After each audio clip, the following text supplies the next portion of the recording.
Assalamualaikum warahmatullahi wabarakatuh. Hari ini saya nak buat ulasan perlawanan antara JDT versus Ulsan, yang mana JDT menang 2-1 pada perlawanan ni, hasil jaringan dari Heberty dan juga Ahya Rashid. Pada perlawanan ni, kalau kita lihat, kedua-dua pasukan bermain dengan sangat baik dan berintensiti tinggi.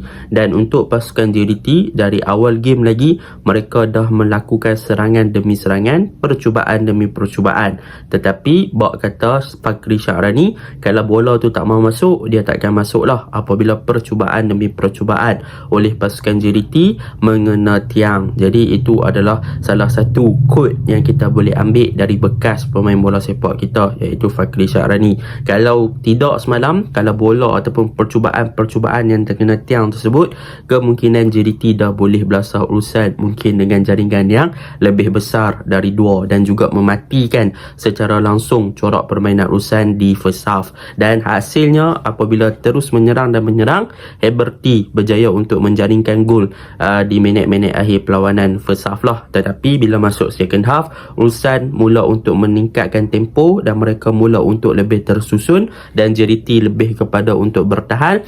Ulsan berjaya untuk menyamakan kedudukan, dan selepas itu Esteban Solari membuat beberapa pertukaran yang memberi impak positif, terutamanya selepas JDT kehilangan Forestry.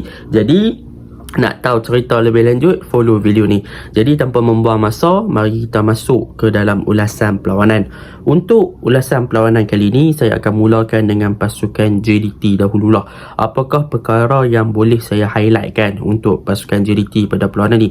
Perkara pertama yang boleh saya highlightkan adalah tentang perubahan first 11 yang dilakukan oleh Esteban Solari untuk bertemu dengan pasukan Ulsan, iaitu beliau membuat 2 pertukaran, yang mana pertukaran tersebut adalah membawa masuk Forestry dan juga Oscar Arribas untuk menggantikan Yuan Muniz dan juga Kobing Ong.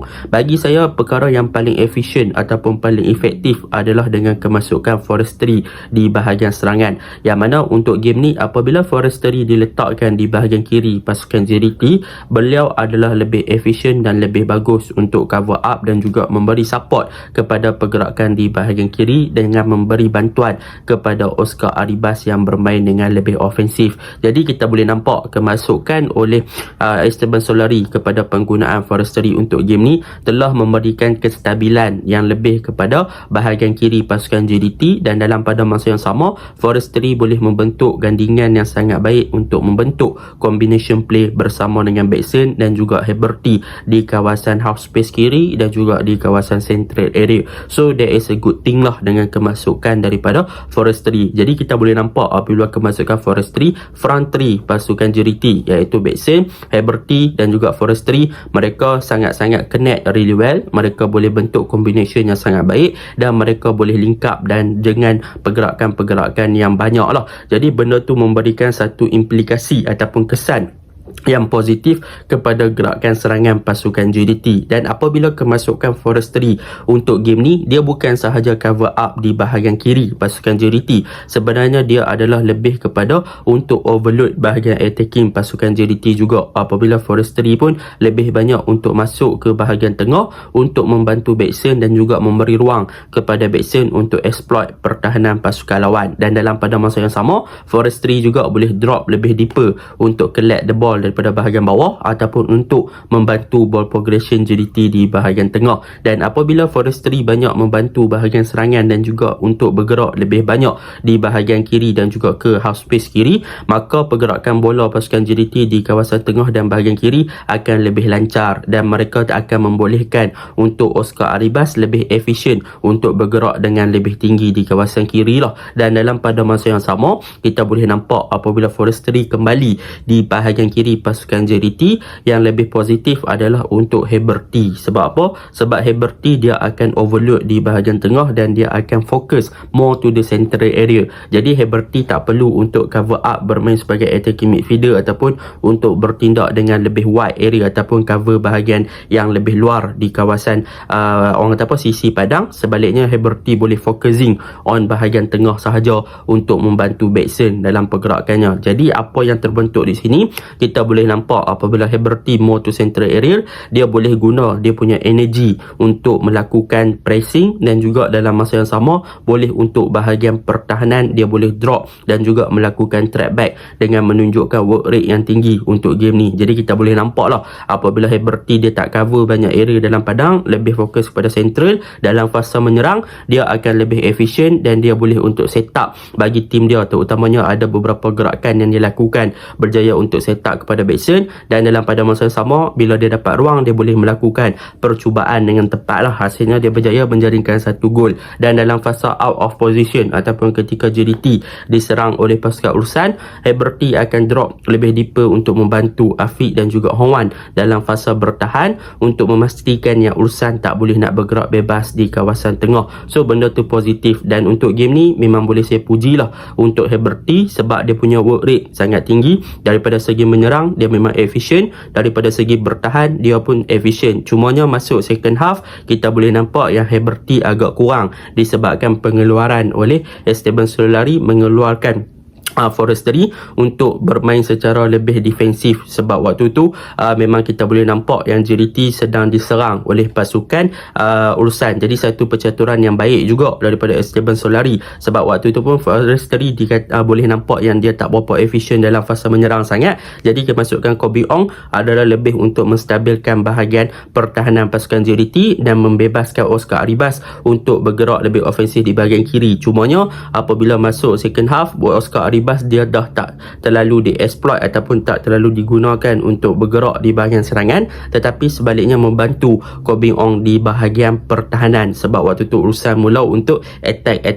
That is a good thing dan juga good change lah daripada Esteban Solari. Dan untuk Backson game ni bagi saya he is a good player. Dia pandai untuk attract defense, dia pandai untuk exploit ruang kosong, dia pandai untuk orang kata apa, create space kepada teammate dia, yang mana kita boleh nampak larian-larian yang dilakukan oleh Backson untuk attract pertahanan, memberi ruang dan sebagainya. Dan dia pun ada percubaan-percubaan berbahaya in term of clinical. Mungkin percubaan tersebut dah clinical, tetapi dia tak boleh nak execute masuk ke dalam gawang. Cumanya yang itulah yang perlu untuk JDT perbaiki, untuk execute segala peluang yang mereka ada ke dalam jaringan. Sebab itulah orang kata apa, bila bermain di peringkat tertinggi Asia, mereka perlu untuk execute setiap peluang yang ada. Kalau tak memang rugilah kan. Sayang orang kata. Mungkin banyak main crossbar challenge kan, tapi tak apa, benda tu boleh diimprove. Lagipun dah menang semalam. So Backson pun yang paling menarik bukan sahaja dalam fasa menyerang.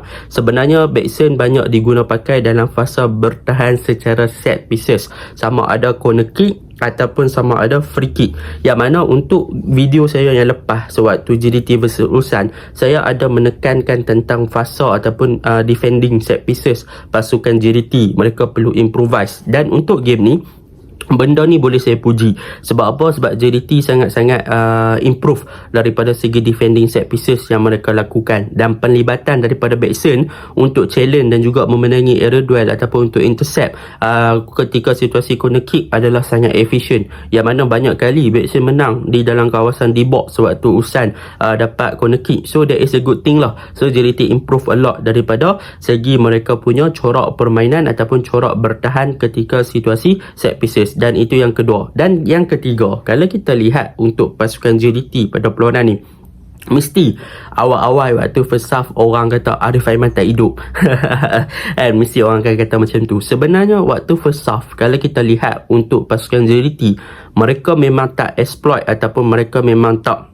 menyerang dengan penggunaan daripada Arif Aiman. Bermaksud mereka limitkan pergerakan Arif Aiman di kawasan kanan untuk bergerak secara bebas, yang mana kalau kita lihat di first half JDT banyak tertumpu kepada mereka punya attacking kepada front three, iaitu Forestry, Backson dan juga Heberty. Sebab apa? Sebab ketiga-tiga player ni adalah yang menghidupkan bahagian hadapan waktu first half, dan mereka berjaya untuk combinate ataupun berkombinasi dengan sangat cemerlang. Dan Arif Aiman lebih diguna dalam fasa untuk kekalkan position dan juga untuk bertahan dalam membantu pergerakan Matt Davis sewaktu mereka bertahan. Jadi boleh dikatakan Arif Aiman diletakkan lebih kepada deeper punya position di bahagian kanan untuk membantu bahagian tengah. tengah, dan dalam pada masa yang sama untuk membantu Matt Davis dalam fasa bertahan. Dan perkara tu efektif sebab kita boleh nampak yang fullback ataupun bahagian kiri pasukan urusan memang tak boleh nak bergerak banyak. Mereka tak ada ruang kosong, mereka tak ada space untuk mereka exploit. Sebab apa? Sebab JDT dah limitkan mereka punya pergerakan di bahagian kiri dengan bantuan daripada Arif Aiman yang drop lebih deeper di bahagian kanan pasukan JDT. Dan kalau kita lihat perubahan yang paling ketara untuk Arif Aiman adalah di second half. Apabila di first half dia more to defensive dan dia banyak melakukan kerja bertahan, jadi the energy is masih ada yang dia simpan, dia masih lagi boleh utilize dia punya energy dan juga dia punya pergerakan untuk boost gerakan serangan pasukan JDT. Dan di second half apabila JDT kena satu sama dan selepas itu Forestry dikeluarkan, pasukan JDT seakan-akan lebih kepada mereka punya attacking dah low, mereka punya pergerakan serangan dah agak slow dan tak ada orang yang boleh jadi playmaker dan tak ada orang yang nak menggerakkan daripada satu posisi untuk exploit bahagian pertahanan pasukan urusan. Jadi bila masuk second half, jadi perkara tu apabila JDT kena satu sama tu, apa yang kita boleh lihat adalah selepas itu apabila JDT kena satu, selepas itulah baru Esteban Solari arahkan untuk Arif Aiman bergerak lebih bebas untuk bergerak menyerang kawasan pertahanan pasukan urusan. Dan perkara tu sangat efektif. Kalau kita lihat apabila sebelum kemasukan Ahyar Rashid lagi, apabila Arif Aiman dapat bola, dia punya bola tu dia dapat daripada kawasan JDT, dia boleh bawa bola sampai ke depan untuk menyerang pasukan urusan. Dan hasilnya apa?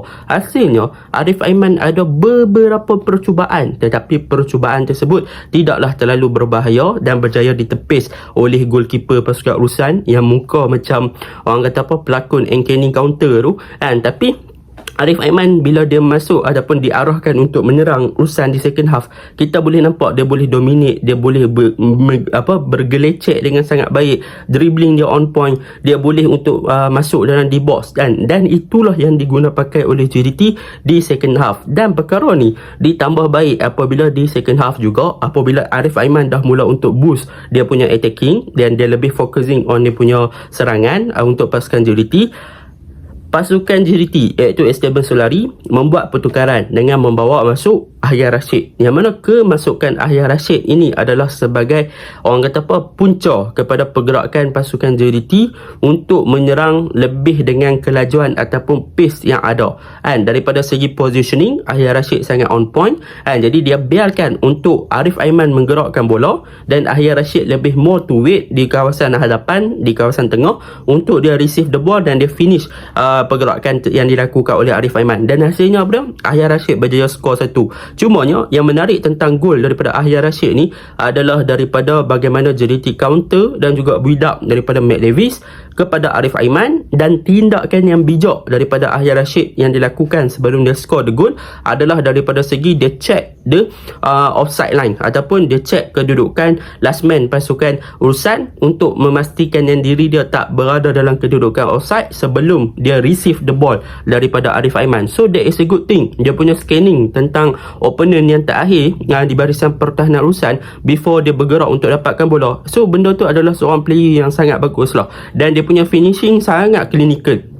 Dia berjaya meletakkan bola ke dalam gawang dengan gerakan hanya first touch dan terus dia lepas first touch, second touch dia goal. So that is a good thing. Tetapi gerakan daripada Matt Davis kepada Arif Aiman berjaya untuk bawa daripada tengah sampai ke kawasan tu, dan tindakan bijak daripada Arif Aiman untuk release the ball sebelum offside trap dilakukan oleh Usam pun sangat-sangat bijak. So combination antara Arif Aiman dan juga Ahyar Rashid memang sangat excellent lah. Tetapi yang paling best semuanya adalah daripada pemain lokal, Matt, Arif dan juga Ahyar. Dan dulu kita selalu dengar gadingan Safawi dan Ahyar, sekarang kita dengar Arif Ahyar. So that's a good thing, boleh boost confidence. Tambahan 16 hari bulan ni Malaysia nak lawan dengan Kyrgyzstan belaan untuk gelaran Piala Dunia. Kita lagi shock nak tengok combination play antara kedua-dua player ni. So benda tu yang positif. Dan untuk yang keempat, kalau kita tengok kepada bahagian tengah pasukan JDT iaitu Hong Wan dan juga Afiq Fazail, mereka berdua bermain dengan sangat baik. Saya tak nafikan kedua-dua player bermain dengan sangat baik. Cumanya untuk game ni kita boleh nampak the really good game by Afiq.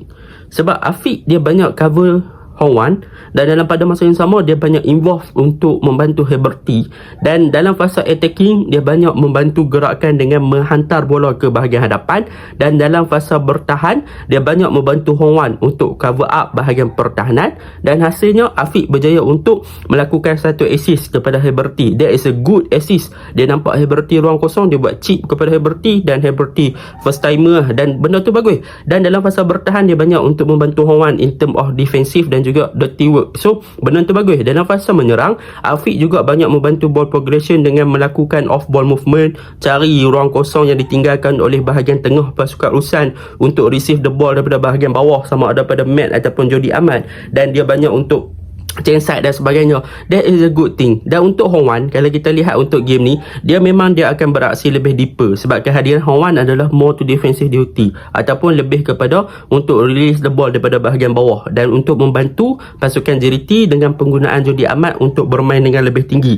Dan untuk game ni kita boleh nampak lah beberapa kali Hong Wan berada dalam position sebagai centre back. Cumanya ada kesilapan daripada Hong Wan, yang mana bila dia keep the ball too long, benda ni saya dah cakap lama dah, dia simpan bola terlalu lama dan dia di pressure, dia akan kehilangan bola dengan mudah dan dia akan buat simple mistake. Contohnya dia buat mistake minit 70 lebih kot, yang mana hampir menyebabkan urusan skor. So benda tu Hong Wan kena elakkan lah. Dan untuk defend game ni, bagi saya defend daripada segi defending set pieces tak ada masalah. Cuma daripada segi open play mungkin JDT perlu perbaiki sikit lah kalau nak lawan Kawasaki nanti. Sebab apa? Sebab kita boleh nampak yang pasukan JDT gol yang dihasilkan oleh Ulsan agak gol yang boleh dikatakan sepatutnya tak perlu, sebab tak ada orang pun follow up dengan Isaka tu. Kalau ada orang follow up dengan Isaka ataupun orang marking Isaka sepatutnya ada orang challenge, sama ada Jody Ahmad, sama ada Shane Lowry, tapi tak ada orang follow. Menyebabkan gol mudah lah untuk pasukan Ulsan. Sepatutnya boleh perbaiki lagi lah, daripada segi compact, daripada segi bertahan, daripada segi dirty work dan sebagainya, boleh buat lagi lah, boleh fokus lagi. Dan seterusnya terakhir, boleh fokus kita puji Shihan punya man. Bagi saya dia boleh jadi man of the match, sebab point blank kot yang dia save tandukan tu, uish, memang lawa dia save tu.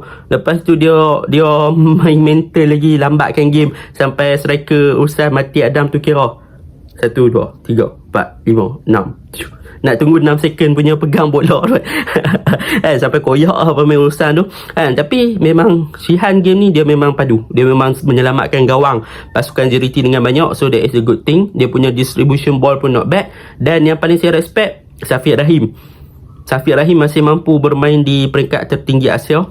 So that is a legend. Memang he is a legend. Memang respect. So semalam Esteban Solari punya tactically bagus, cumanya nampak low sikit lah bila Forestry tak ada tu, tapi overall not bad. Untuk Ulsan memang nampak kiri kanan mereka tak hidup, mereka tak boleh nak buat something. So tahniah JDT sebab masih lagi berpeluang ke peringkat seterusnya, dan teruskan dengan kemenangan lawan Biji Patum dan juga Kawasaki nanti. Okay, buatkanlah lagi kejutan. Okay, Assalamualaikum.